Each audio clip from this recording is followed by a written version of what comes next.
राजा का मन नालियों के जल के समान यहोवा के हाथ में रहता है। जिधर वह चाहता है उधर उसको मोड़ देता है। मनुष्य का सारा चाल चलन अपनी दृष्टि में तो ठीक होता है, परंतु यहोवा मन को जानता है। और धर्म और न्याय करना यहोवा को बलिदान से अधिक अच्छा लगता है। चढ़ी आंखें, घमंडी मन और दुष्टों की खेती तीनों पाप में है। कामकाजी की कल्पनाओं से केवल लाभ होता है, परंतु उतावली करने वालों को केवल घटी होती है। जो धन झूठ के द्वारा प्राप्त हो वह वायु से उड़ जाने वाला कोहरा है। उसके ढूंढने वाले मृत्यु ही को ढूंढते हैं। जो उपद्रव दुष्ट लोग करते हैं उससे उन्हीं का नाश होता है, क्योंकि वे न्याय का काम करने से इनकार करते हैं। पाप से लदे हुए मनुष्य का मार्ग बहुत ही टेढ़ा होता है, परंतु जो पवित्र है उसका कर्म सीधा होता है।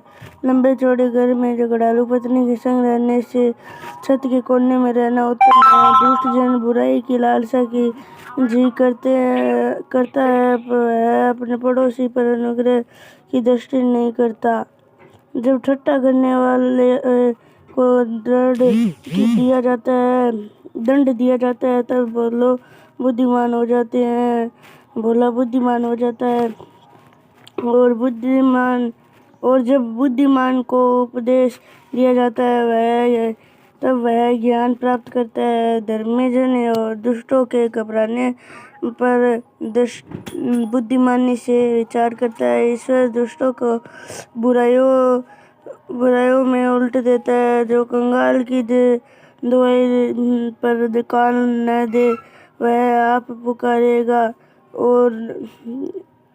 और उसकी सुनी न जाएगी। गुप्त में दी हुई भेंट को क्रोध ठट्ठा होता है, और चुपके से दी हुई घूस से बड़ी जलजलाहट भी थमती है।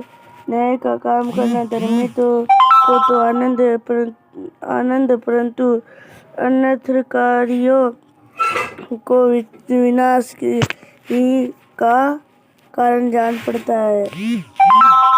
जो मनुष्य बुद्धि के मार्ग से भटक जाए उसका ठिकाना मरे हुओं के बीच में होगा। जो राग रंग से प्रीति रखता है